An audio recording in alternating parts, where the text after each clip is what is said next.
let's bless each other. Sabihin po natin sa bawat isa, you are the source of blessing. You are the source of blessing. Pastor Sheila, you're the source of blessing. Amen po. So each of us are source of blessing po. Basta na i-copy ako. Kailangan po may copy mo. So, para po sa ngayong araw, today po, God has given us the word from here, Genesis 26 to 22 hanggang 25. So, it is the life of Isaac. So, the life of Isaac where God really blessed him. So, who is the ancestor of Isaac? I mean, who is the father of Isaac? It is Abraham. Si Abraham. So, first po, God called Abraham po. And God promised Abraham sa Genesis 12. Ano pong sabi ng Diyos sa Genesis 12 kay Abraham? I will bless you. Sa pamagitan mo, pagpapalain ang maraming bansa. So, you will be a blessing. So, whoever bless you, whoever curse you, ay yun din ay susumpahin. So, God really blessed Abraham. Therefore, dahil pinangako ng Diyos na yung generation mo, I will also bless your generation. That is the reason why God blessed Isaac. Ano po yung pinaka-reason? It is just because si Abraham is Abraham? No po. It is because si Abraham meron siyang great faith, that's why God blessed him po. The reason po, because Abraham was called inside of this covenant. So just like you po, because God has called you inside of this covenant, God has promised you na He will bless you and your next generation. Kaya po kahit saan magpunta si Isaac, wherever he go po, kapag siya po ay naghuhukay ng lupa, lagi pong merong tubig. Lagi pong merong well. So it shows that God really blessed Isaac. So I really pray po na throughout this message time po, naway ang lahat ng pagpapala po ni Isaac ay matanggap niyo din po. Amen po ba? Amen. At para po sa mensahe po natin, the title of our message, Restoring the Economy of Life. Why it should be the economy of life. And why we call it economy of life po. So from the word economy po. So maybe some of us are having now like hardships, having a hard time regarding our finances po. But hindi po din nagtatapos ang lahat. Hindi po din dapat nagtatapos ang lahat. Bakit po dapat ma-restore po ang economy of life sa buhay po natin? God already blessed us in so many ways po. Sabi po ng Diyos, dahil tayo po ay Kanya pong mga anak, because we are His children po, pinagpala na po tayo ng Diyos. Kasi dahil po tayo ay Kanyang anak, lagi po tayong, God always bless us po in so many ways po. It is just nakasarado yung mata po natin, tapos hindi natin nakikita yung habang po ng Panginoon. So we are looking for the Throne's Journey 300% po to restore this economy of life po. So the first main reason po why God wants us to restore this economy of life,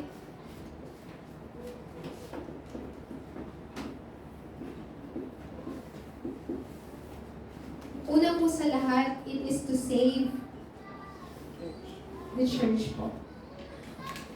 Maybe some of your prayer po, Panginoon, bigyan niyo po ako ng, ano nga po ito, i-allow niyo po sa akin yung financial na to. Lord God, will you allow this financial to my life? Pero when God will ask you, why do I have to give you this finance? Why do I need to restore this economy sa buhay mo? Ano yung gagamitin mo dito? Lord, gusto ko pong magamit po ito for the sake of the church po. It is to save our church. Pangalawa po, it is the economy of life that can do mission. So what is the throne's journey po? Pag sinabi po natin throne, it's God's throne po. Amen. Trono po ng Diyos. Therefore po, inside of this throne po, tayo po ay pinagpapala po ng Diyos sa atin pong journey. Therefore, we have to walk on the journey na nasa loob that is inside of God's throne po. Kasi when we say God's throne, it is God who is sitting on that throne po. It is God who bless you po sa Kanya pong throne. Therefore, the main reason po why we have to restore this economy of life, it is to save the church po. But do you know what is the problem po right now? Napakarami pong mga simbahan. There's a lot of churches who close their doors po. Bakit po? Because the gospel is not preached po. Hindi na ipapahayag yung gospel. What else po?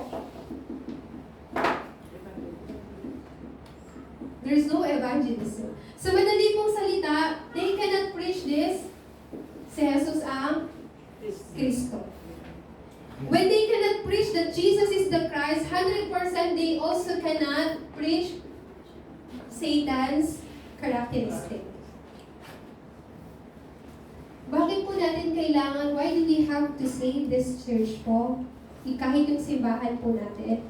Kasi just like God promised po, ito pong simbahan po natin ay merong liwanag po ni Kristo. Therefore, yung restoring the economy of life po, ito po yung economy na mag-i-start po yung mission. Bakit po ba? Why God has called you po? Why God has chosen you po?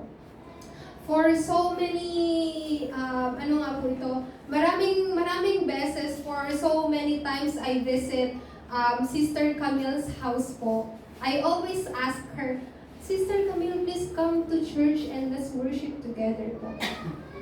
But you know po, she always told me, Pastor Sheila, I am busy. I'm sorry, next time. But now she's here. Alam niyo po, it's not her own efforts, it's not her own strength po, it is the grace of God. Amen. So, ibig sabihin po nun, all of you who are here, who are sitting right now, and listening this gospel po, ito po ay habag, this is the grace of God po. If it's not by the grace of God po, even though you are, if you are neighbor ng ating pong simbahan, you cannot come here sa church po. So let's just say po si Nicolesita, you are just in front of our church po. Do you know, alam niyo po, is it because that she's living in front of our church, that's why she's coming here po? No po. It is by the grace of God. No-trace po ba siya? Then how about beside of our church po? So it is by the grace of God that you are sitting here and you are listening this gospel po. Therefore, God has given us this mission po. What kind of mission? This one po, you might think na this one is too far from you, but no po. You might think, 237 Nation is far from me. I cannot connect myself with this 237 evangelization. But then we have this remnant. They are the door to open these 237 nations. They are the door to open this 237 evangelization. Lagi ko pong sinasabi, it is not because we are old, it is not because we are weak po, but because we have this next generation po. Napaka-importante po nila. They are very important. So it is restoring the economy of life para po saan? To save our remnants. To save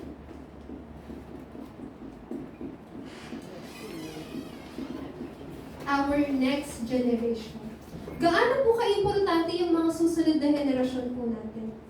They are very important po. Huwag niyo lang pong sabihin, hindi lang po tayo pwedeng Like for example, kung magkaroon tayo ng sarili pong mga anak, when we have our own child, we will not just feed them and then it's all done. No po. Feeding them, sending them to school, tapos, bihisan sila. That's not how we should, raise the children po. That's not the end po. Yung true raising of children po ay meron po mabuting balita. It is not the end. You feed them, send them to school, you help them to wear their clothes. No po. Yung mga remnants po, we have to think po, yung mga susunod na generation po natin ay napaka-importante po. That's why po, the main reason po, why do we have to restore this economy of life, it is to save our remnants. Lord, give me money, Lord, give me economy, then God will ask you why. God will ask you why. Why do I have to restore this economy of life to you? When God asks you, you have to say this answer. Lord, it is to save our church. Lord, to do the mission. Lord, to save our remnants po. Amen. That's why it is to restore the economy of life. Nothing else po. Amen. Nothing else. Kaya po, we may be weak po sa appearance po natin, our physical body. But we should not be depressed or stressed because of that. Bakit po? Dahil meron po tayong kasagutan. We have this eternal answer in Christ po. Amen po? Amen. So, dito po, alam niyo po yung ibig sabihin ng pilgrim? Yung pilgrim po, sila po yung mga taong we are pilgrim po, according po sa Bible. Manlalakbay. Mga manlalakbay po, panandali ang manlalakbay po dito sa lupa. Therefore, we must have this prayer po. What kind of prayer? A prayer po,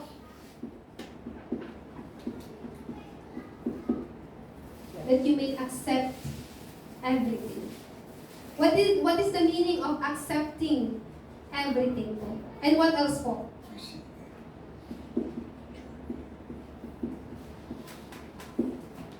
Prayer transcends everything po. Amen. Even your weaknesses po can transcend prayer. Even our thoughts can transcend prayer. Pangatlo po, it is the prayer that you will absolutely find answer po. Amen. So we are this pilgrim po.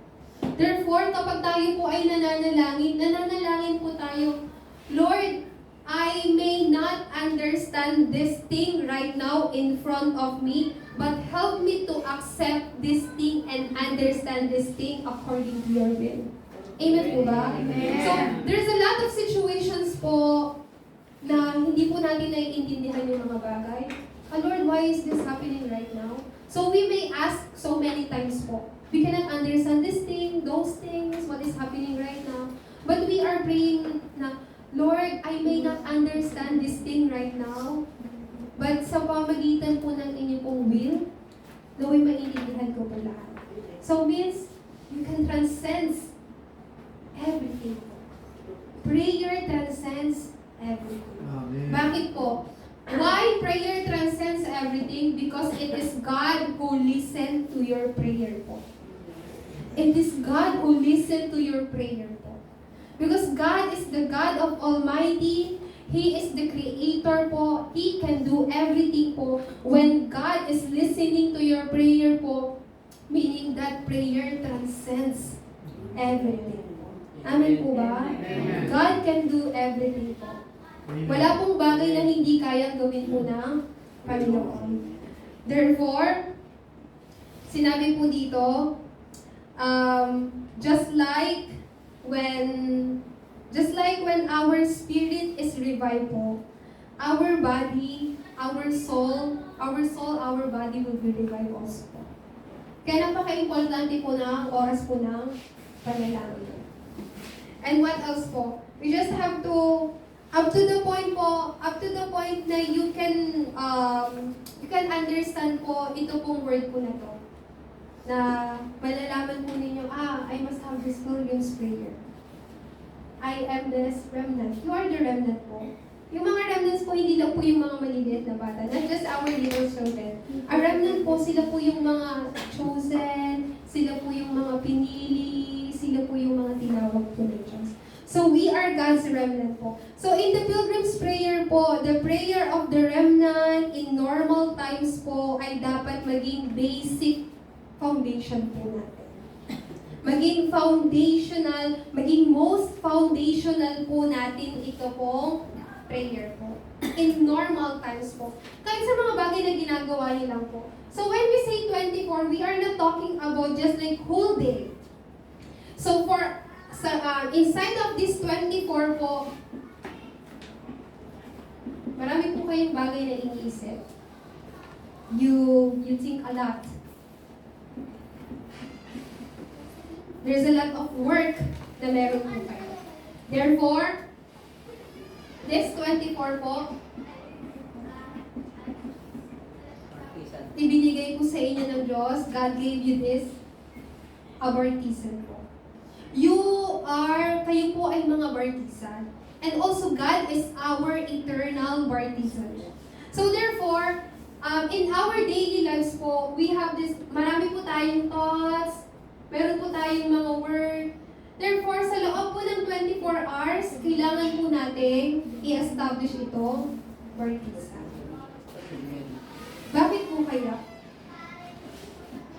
24 hours prayer, it is just thinking about yung Word of God. God's Word. Paano magkakaroon ng fulfillment to sa buhay ko?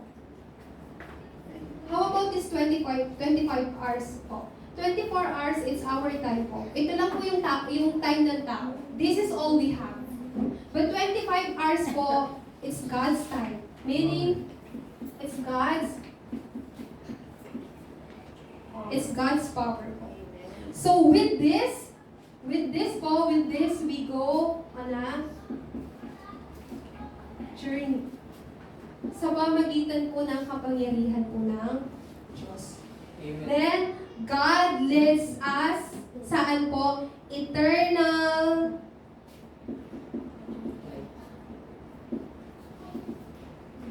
mga walang hanggang bagay. When we say eternal things po, hindi po ito mga bagay na meron kayo. It is not your things po. It is God's things. Ano po ba yung mga bagay na meron ang Diyos? It's eternal. We also possess po eternal life. Bakit po eternal life? Kasi tayo po ay mga naging anak po ng Diyos. So to build this guidepost, so we call this guidepost po. Ano nga po ito sa Tagalog? Guidepost? That's the same palatandaan. Palatandaan po. So this guidepost po or palatandaan. So una po, 24 hours prayer, tayo po ay nag-i-establish po ng ating pong partisan. Inside of our words, the thing that we do, the way we think po. And this 25 hours po, when we enjoy this 24 hours prayer po, truly po na we will experience the power of God. And it will lead us sa journey po. Sa journey where God has prepared everything. Then, after natin po itong maranasan, God will lead us also sa mga eternal things po. It is not my own things, but it is God's things po. I am the one who possess this eternal things of God. Kaya nga po, dahil tayo po ay mga remnants, we may begin this kind of prayer po. Una po sa lahat for 24 hours. We may say, how can I pray 24 hours? It's impossible. It's really impossible po. But we are not telling you to pray 24 hours po without doing anything. 24 hours prayer po means yung isip po ninyo, lahat ng bagay na ginagawa po ninyo, nakafocus lang po sa salita po ng Diyos. Kasi po, sa loob po ng 24 hours, marami pong bagay na pwede pong mangyari. Tama po ba? Inside of 24 hours, there's a lot of bad news, good news you can hear. Tama po?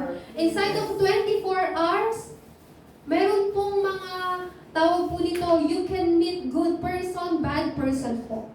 But when you are inside of these 24 hours enjoying the Word of God within you po, everything is okay po. Amen po ba? You will change it into prayer po. So that is 3 concentration. So for this concentration po, bakit po sa atin ibinigay po yung concentration? So for 3 years ng public ministry po ni Jesus, He taught us this one thing po. What do we have to discard?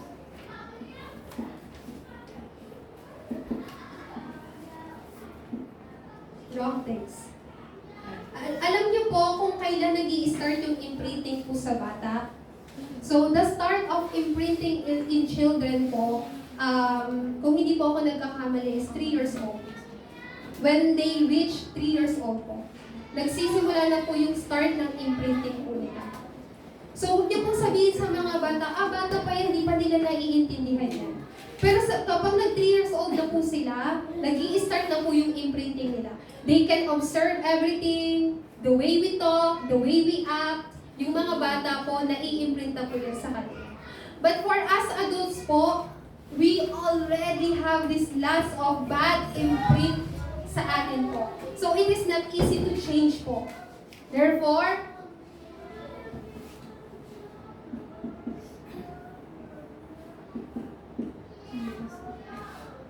yung mga wrong thinking po natin, kailangan po nating baguhin. Mga maling pag-iisip. Sa loob po na paningin. And what else po? Jesus also promised us this Holy Spirit. Holy Spirit is within you po. Already. Already po. Nananahan na po sa inyo. You don't have to say, Holy Spirit, dumating pa sa akin. No po. Because yung Holy Spirit is already within you. It's already Jesus' promise po. Amen. Therefore, yung Holy Spirit po, ano yung work ng Holy Spirit? The work of the Holy Spirit is guiding you Amen. and working upon you po. What else po? Holy Spirit reminds you of all things. Amen. Lahat po ng word ni Jesus Christ. So when we say po, the work of the Holy Spirit is always reminding you.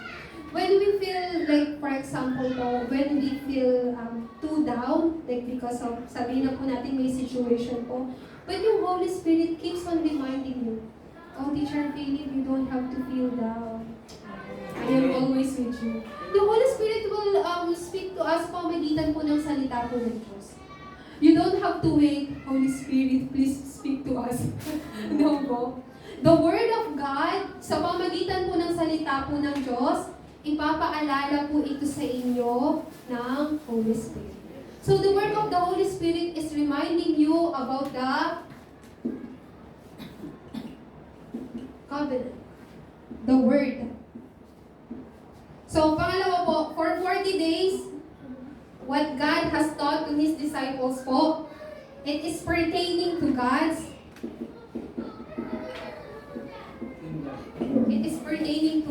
kingdom po.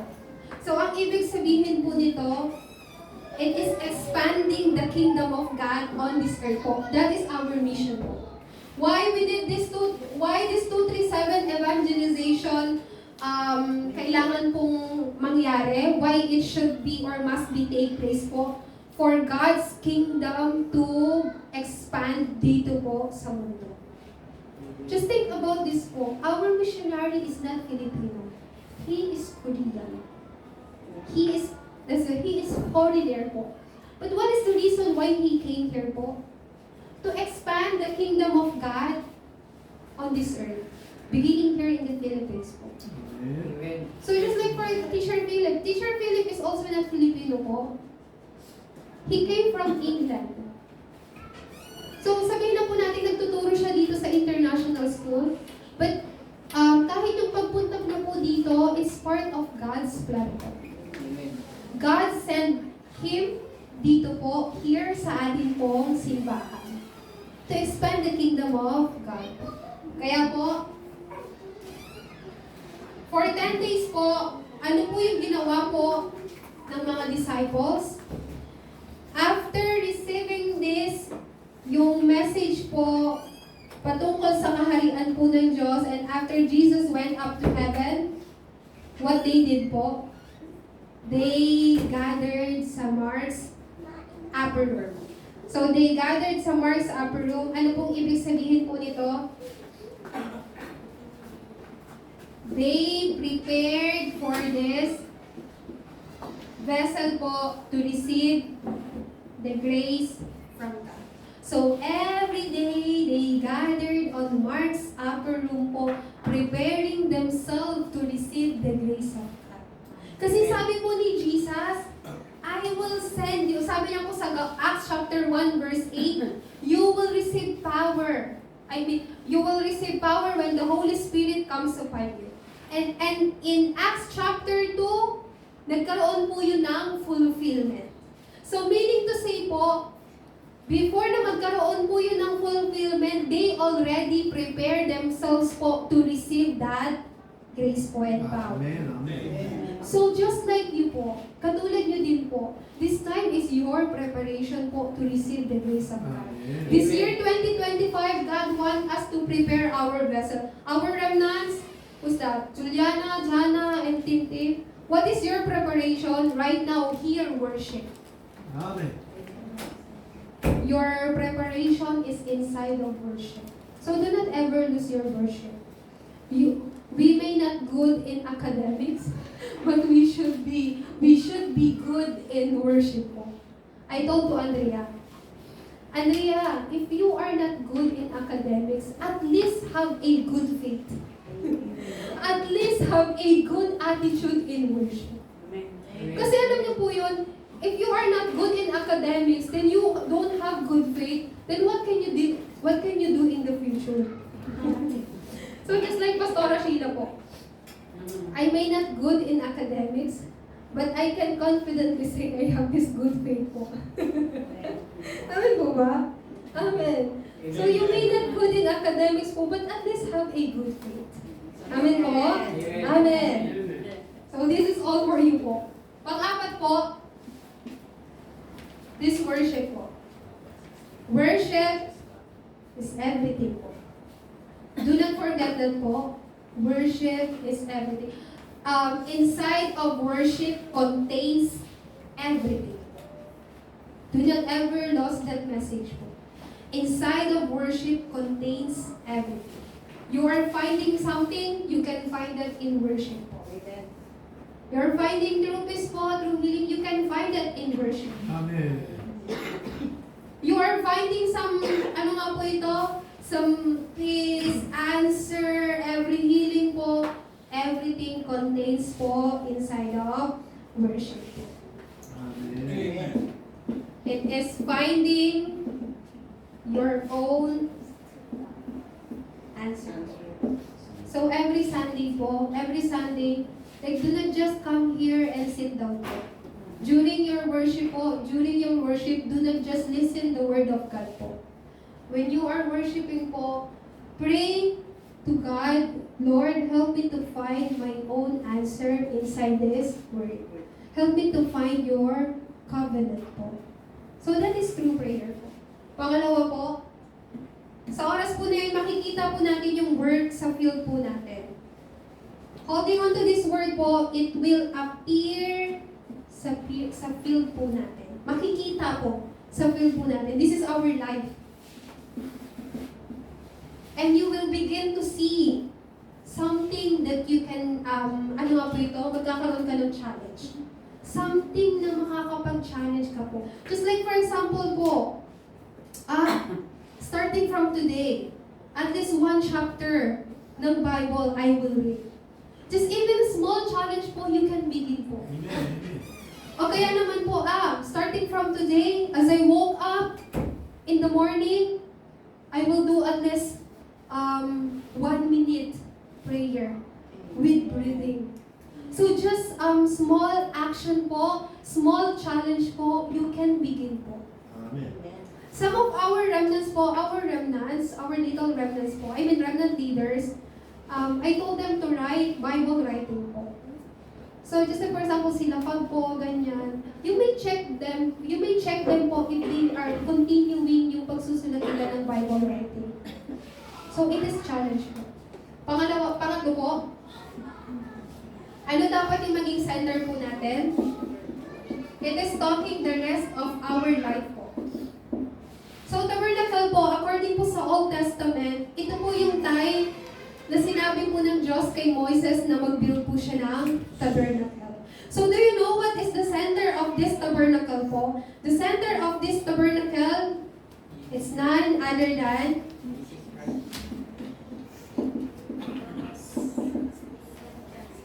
to be centered in God. Meaning, worship centered. Worship centered po. Just like here po. Worship centered. Pangalawa po, how about this temple center? This temple centered po, it is, si David po, habang nabubuhay po si David, God really blessed him po na mabuild yung 1,000 bartizan po sa age po niya. And now, sa atin po, just remember this po. An absolute disciple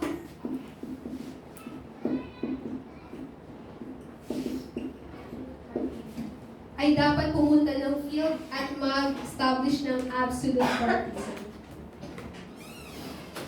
Ang mga absolute disciple po must raise this, must build this absolute baptism.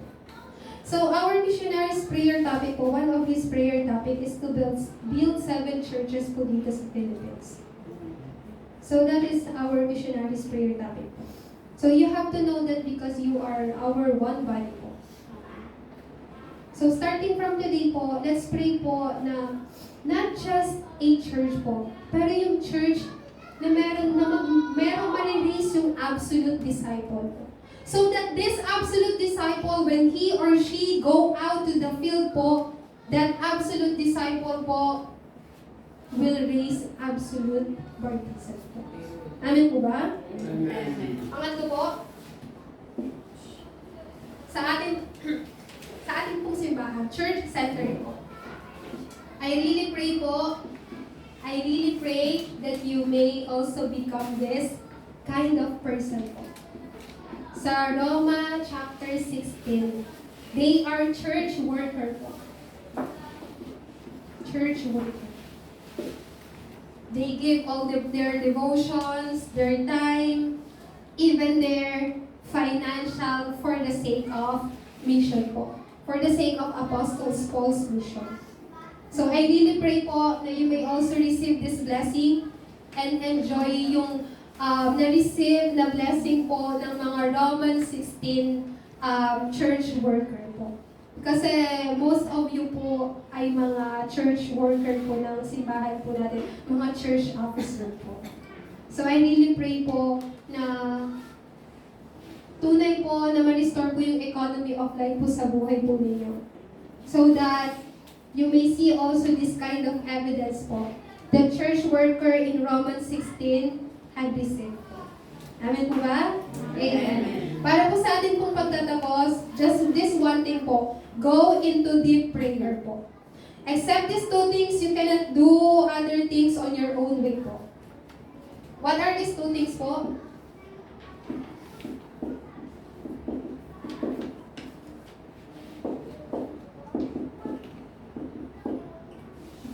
Breathing and prayer po. So just these two things,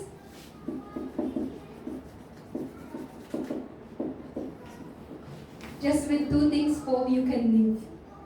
Amen po ba? You can live po. Just with these two things po, you can live. Breathing properly, you can save your brain po. Prayer properly, you can save your spirit. So just these two things po. Except these two things, you cannot do other things on your own way po. So if right now po, hindi niyo po alam yung proper breathing, last Friday po, tinuruan po tayo ng missionary po natin how to breathe properly po.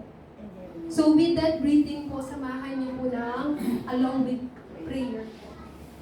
Kaya po, even in sickness, failure, and in crisis po, go into deep prayer.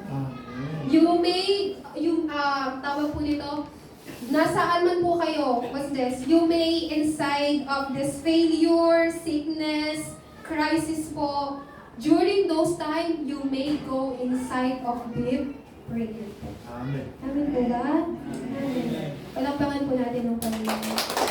So, do not forget po, what is the main reason why this economy of life must be restored sa